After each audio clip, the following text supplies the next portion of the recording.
naka lañuy waxe ndax bëgg nga pom ci espagnol? Te gusta manzana?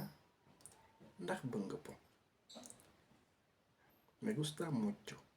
Bëgg naa ko lool. No me gusta. Bëgguma ko.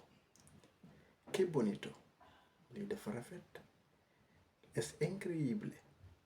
Lii dafa doy waar. ¿Tienes planes? Ndax am nga looy wàcc? ¿Quieres salir? Ndax bëgg nga génn? Nos vemos pronto. Dinañ gisewaat léegi wala ci kanam. ¿Qué haces? Lan ngay def? Estoy ocupado.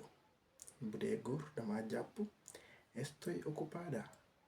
Dama jàpp. Bu dee jigéen. Estoy trabajando.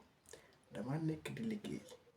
Léegi naka lañuy waxe dama jàpp ci espagnol. bu dee ba nga bokk ci groupe WhatsApp bi demal ci profil bi nga laal lien YouTube bi mu yóbbu la YouTube nga abonné jaar ci suuf di nga gis lien WhatsApp bi nga dugg ci groupe bi.